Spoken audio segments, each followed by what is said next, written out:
Oi pessoal, eu sou a professora Cristiane, professora de literatura. Vamos falar de hoje de uma obra que ela é uma das mais famosas, né? Todo mundo já ouviu falar alguma coisa sobre, que é a Odisseia, de Homero. Pois bem, né? Quando a gente fala em Odisseia, a gente fala de um texto de gênero chamado épica ou epopeia, tá? Para quem não sabe, é um gênero grego onde o narrador vai narrar os grandes feitos, os grandes heróis, geralmente narra histórias de guerra, histórias bélicas, e como a Ilíada, a Odisseia tem uma estrutura em versos, em rima, porque na época, né, em que Homero tá lá, que nem um louco, narrando as histórias, é século 8 a.C., gente, aproximadamente. Se, caso tenha existido Homero, porque tem uns que dizem que não, mas eu ouvi sim, gente, vamos acreditar nisso.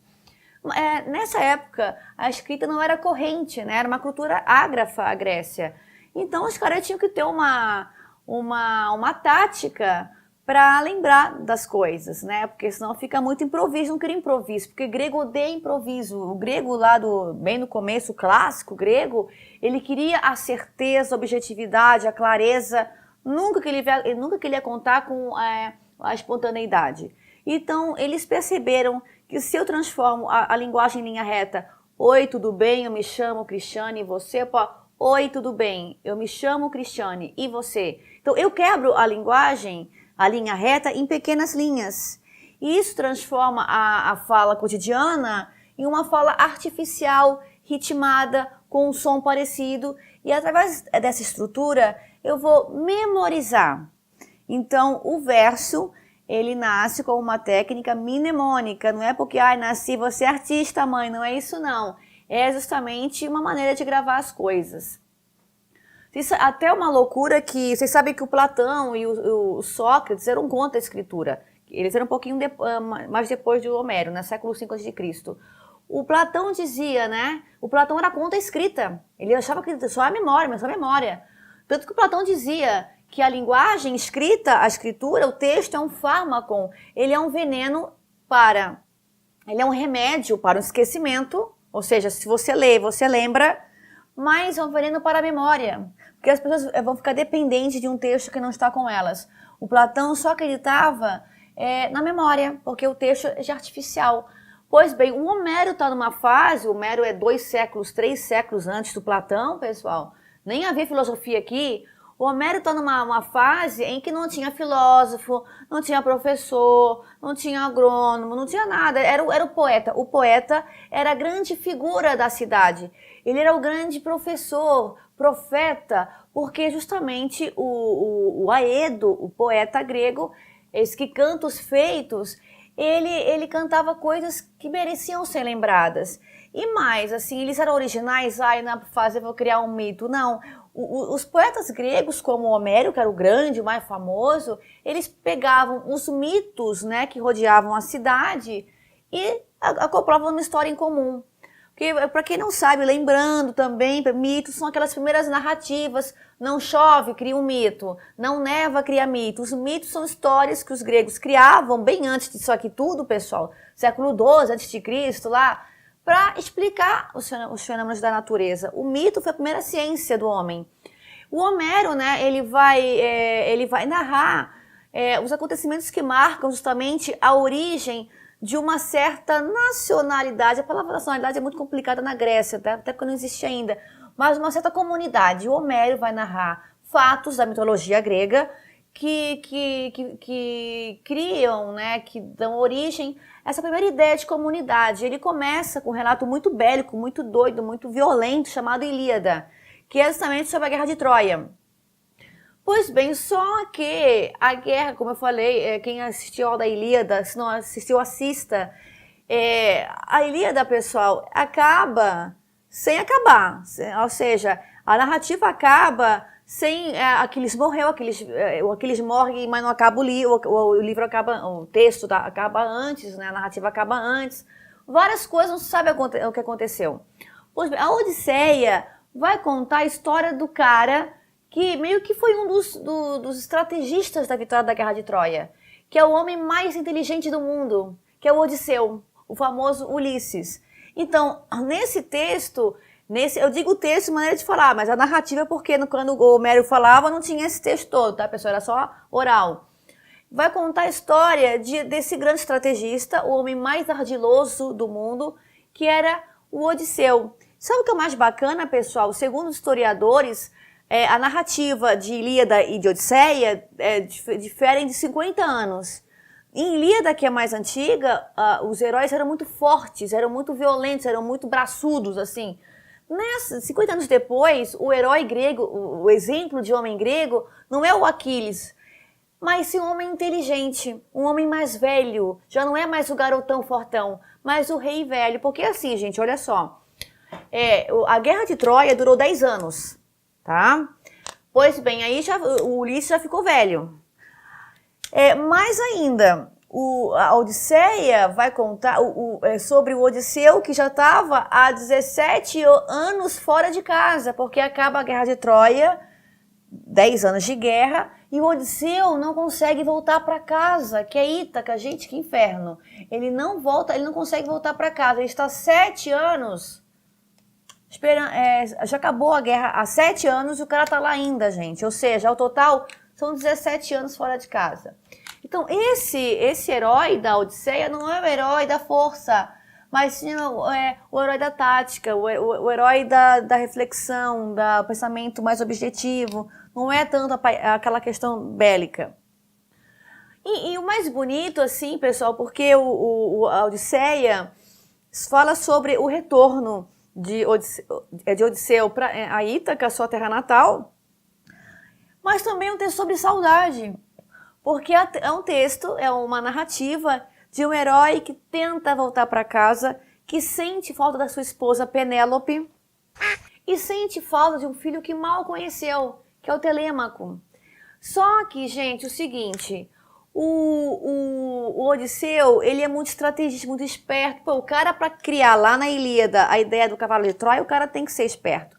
Mas o Odisseu também é meio boca grande, ele é meio orgulhoso, meio vaidoso. Quando eles vencem a Guerra de Troia, ele vai dizer, fui eu que ajudei, eu sou maioral, eu sou bonzão, eu ajudei a Guerra de Troia, fui eu que criei a ideia, blá, blá, blá. E o Poseidon, que é o deus dos mares, o irmão dos Zeus, que ajudou os aqueus, os gregos, a ganhar a guerra, fica pé da vida. Fica pé da vida. E mais ainda, que depois o Odisseu vai lembrar na sua narrativa, o Odisseu vai furar o olho do filho do Poseidon, que é o ciclope Polifemo. Então, o Poseidon, que é um grande deus, né? O cara é simplesmente um dos da tríade, né? Junto com Hades e o Zeus, ele vai impedir que o Odisseu volte para casa. Ele não consegue voltar para casa, porque o Poseidon não deixa ele voltar para casa. Pois bem, mas vamos seguir a ordem da história. A história já começa com Ulisses fora de casa há mais de 17 anos. 10 da Guerra de Troia, 7 depois e não consegue voltar para casa.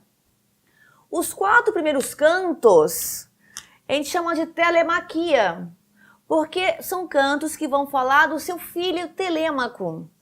A história não começa com o Odisseu, olha que bonito, pessoal. É a história de um filho que vai tentar, ele mal conhece o pai e vai tentar, a vários reinos, descobrir o paradeiro do pai. E a situação lá em Ítaca, né, onde é o reino tá muito tensa. Porque a Penélope, a mulher do Ulisses, do Odisseu, está há quase 20 anos sozinha. E há simplesmente 108 pretendentes tentando casar com ela. A Penélope não quer casar com ninguém, mas há pressão, porque é um reino, né? Então, os pretendentes invadem o castelo, invadem lá o lugar onde mora a Penélope. E a Penélope, coitada, fica enrolando, não, hoje não, amanhã eu escolho. Aí até ela vai criar a ideia da mortalha. Ela diz que quando terminar a mortalha, né, ela vai escolher um pretendente. Mas o que ela fazia, pessoal? Ela tecia a mortalha pela manhã e desfazia à noite. Ou seja, a mortalha não terminava nunca. E o Telêmaco, cansado desses pretendentes invadindo a sua casa, comendo a sua comida, ele vai tentar procurar o pai.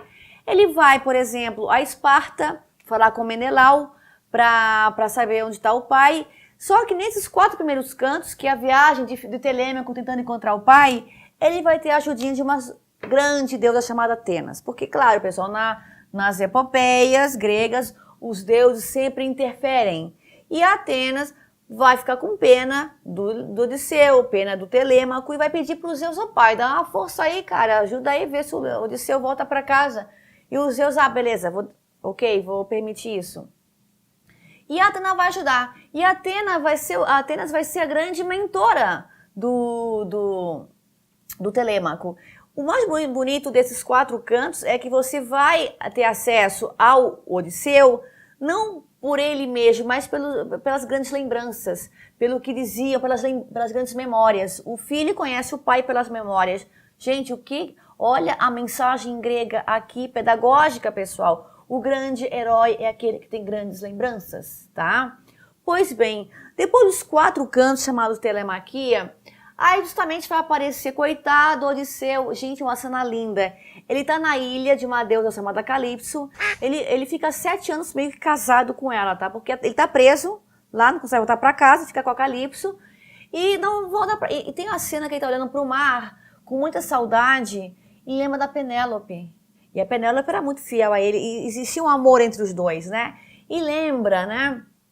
Mas então, Calypso, orientada pela deusa Atenas, ela vai permitir que o Ulisses volte para casa, contrariadíssima, porque o meu homem, né, tá indo embora, que o Ulisses era super garanhão também, né?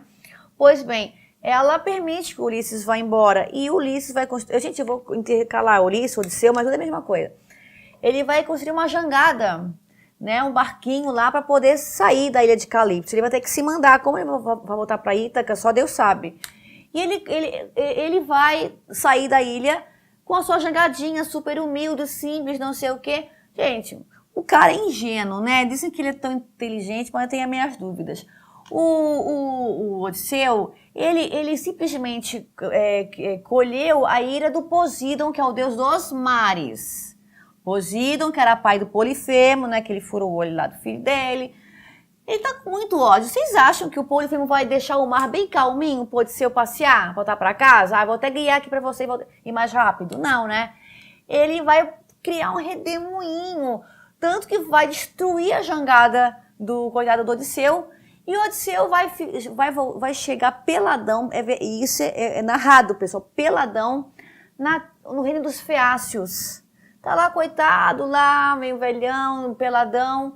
E uma princesa, que é a Nausíaca, que é a filha do rei Alcino, dos reinos dos Feácios, foi lavar roupa. Olha que engraçado, porque a Atenas, né, ela tá a Nausíaca na sua casa, e a Atenas canta no seu ouvido: vai lavar roupa no rio. Gente, é muito louco, né? Vai lavar roupa no rio. Da princesa, vai lavar roupa no rio. Vai lá. O que ela vai contar lá no rio, pessoal? Simplesmente o Odisseu tá peladaço lá, não sei o quê. E ela, por coincidência, tem roupa masculina de príncipe lá. E o Odisseu vai se vestir, a Nausíaca vai ajudá-lo e vai levá-lo para o reino do seu pai.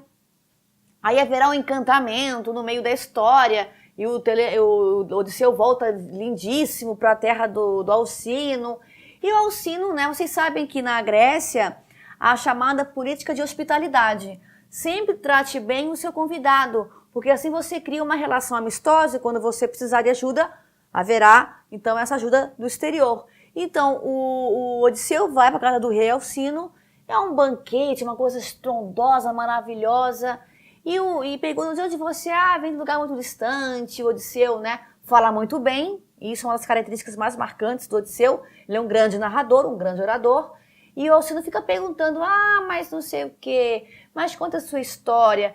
Aí o Odisseu vai contar que, voltando da guerra de Troia, aí ele vira o Aedo, ele vira o próprio Homero contando as histórias. O Odisseu vai contar que, viajando da guerra, ele e os seus marinheiros, eles estavam lá anos atrás, estavam voltando da guerra de Troia, num lugar onde os homens que eram hedonistas, homens muito preguiçosos, queriam só prazer físico, comiam loto. Que loto é uma flor que produzia esquecimento nos homens.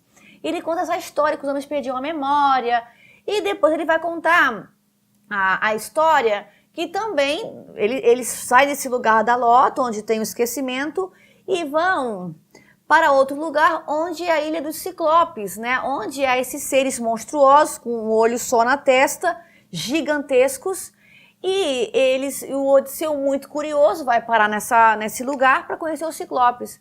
Só que, gente, você vai numa parada, você parada monstro, você vai conhecer um monte de monstro, acha que vai ser bacana. O Odisseu e seus marinheiros param nesse lugar onde viviam os Ciclopes e vão ser capturados por Polifemo. Ou seja, ele vai contar o comecinho da sua encrenca. E nessa história aqui, o Polifemo, que não é trouxa nem nada, Polifemo, tá? Ele vai colocar o Odisseu e os seus capangas, os seus marinheiros, numa caverna. Aí tem a grande história do Polifemo, porque o Polifemo era gigantesco, ele fechava a caverna com uma rocha e não tinha como sair. E aí vem uma das estratégias do Odisseu. O Odisseu vai oferecer vinho pro Polifemo e o Polifemo vai dizer: pô, cara, tu é muito bacana, muito obrigado pela oferenda. E qual é o teu nome? O Odisseu vai dizer: meu nome é Outes, que em grego significa ninguém. Pois bem, no meio da noite, tá o Polifemo dormindo, o Odisseu vai cravar uma flecha ardendo em fogo no olho do Polifemo, ele começa a gritar que nem um doido dentro da caverna, e o Ciclopes lá fora: o que aconteceu, o que aconteceu, Polifemo? O que é que tá te pegando? E ele fala: ninguém tá me pegando. Olha que bicho burro, gente, o Ciclope, tá? O Polifemo: ninguém, Deus, ninguém tá louco, tá lá doidão.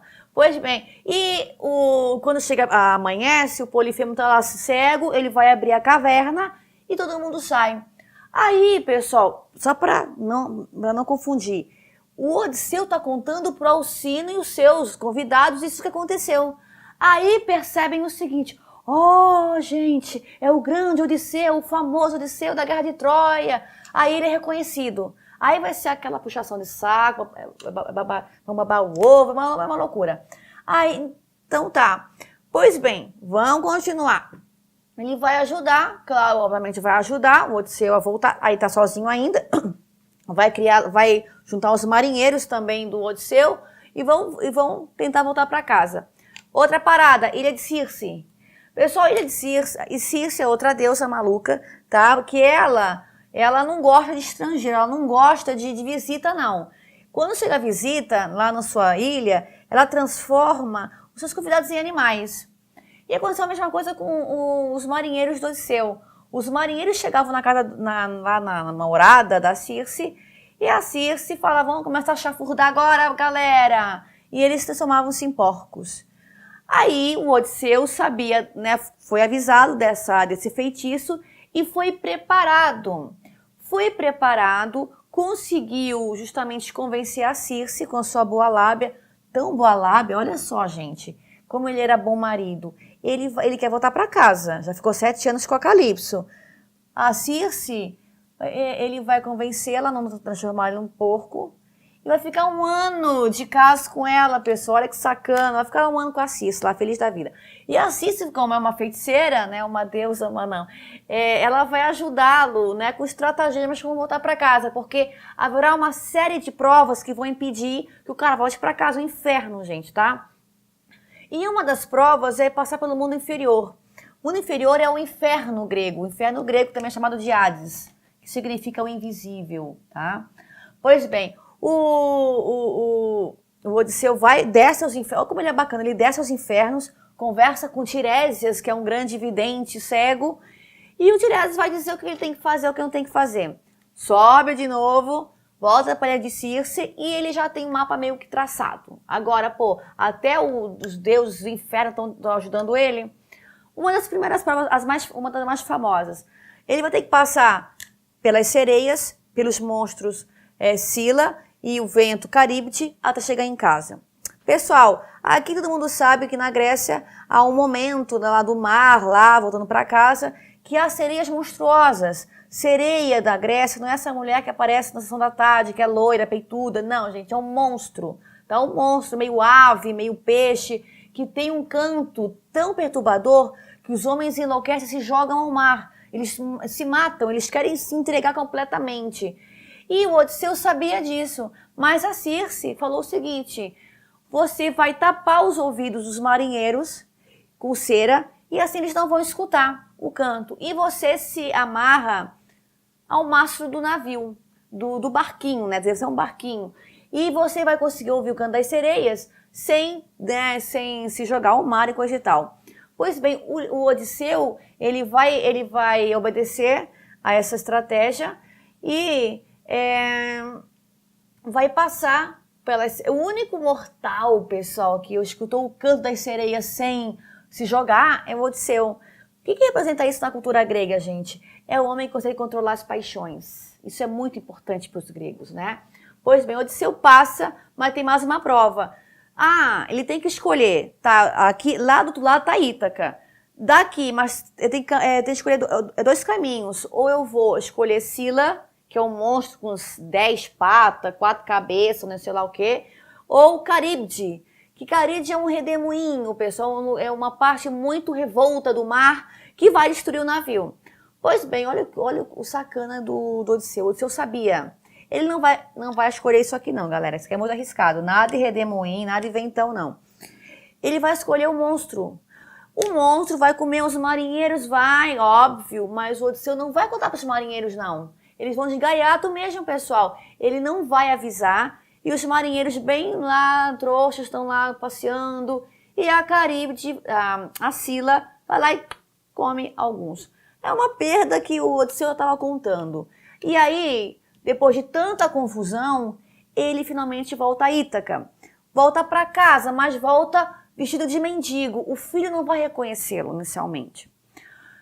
Muito menos a sua esposa. Imagina, olha como o cara teve que ser macho e ter que ser forte de psicológico. Ele volta para casa, tem 108 pretendentes comendo a sua comida e querendo, né, casar com a sua mulher. E ele na dele, ali vendo tudo aquilo, e até que ele propõe aos pretendentes uma prova. Aquele que conseguisse usar o arco lá do Ulisses, do Odisseu, casaria com a Penélope. Mas ele, o velho, o mendigo, também queria participar dessa prova. E os pretendentes, que é isso? Tá, tô até participando, é muito fraco, tu não vai. Daí começa a prova, todos os pretendentes tentam e não conseguem, gente, é muito pesado, não consegue. Pois bem, aí o Telêmaco já sabe da história. Já sabe quem é o pai. Já esse encontro lindíssimo do pai com o filho. Pois bem, o último a tentar usar o arco é o Odisseu. E o Odisseu, imagina aquele velho, porque ele tá meio que transformado por Atenas, tá, pessoal? Ele não é tão velho assim. Bem raquítico. Daí, pessoal, ele tira o capuz, é uma cena linda, tira o capuz lindo, assim. Daí ele não tá mais velho. Tá lindo, maravilhoso. E acerta lá o arco e a Penélope... Gente, que loucura, nossa, que legal. E ela reencontra o marido. E, finalmente, após tantas provas, ele voltou para casa. Gente, tem lição aí no final? Tem lição. Você percebe que o Odisseu, ele cometeu uma transgressão no começo da sua história. Ele riu dos deuses, ele riu do Poseidon, ele machucou o filho do Poseidon. Ele cometeu uma falta. Mas ele, através de todas essas provas aqui, ele se recuperou. E ele virou um homem altamente controlado. E qual foi a prova maior? Voltar para uma casa cheia de pretendente e manter o sangue frio. Não existe nenhuma obra grega que não tenha essa paideia, tá, pessoal? Paideia significa pedagogia, tá? Então, se o Homero narrava essa história, é porque ela educava as crianças. As crianças... Desde criancinhas ouviam essas histórias e queriam ser como Odisseu, que é um herói muito melhor do que qualquer homem poderia ser. Mas se o exemplo for menor, eu me espelho num pequeno e fico um homem medíocre. Se eu crio um grande exemplo, eu me espelho no maior e devo ser muito melhor do que eu sou. Justamente essa a função do herói grego e a função desse grande herói chamado Odisseu. É isso, pessoal. Essa foi a aula de hoje e até a próxima.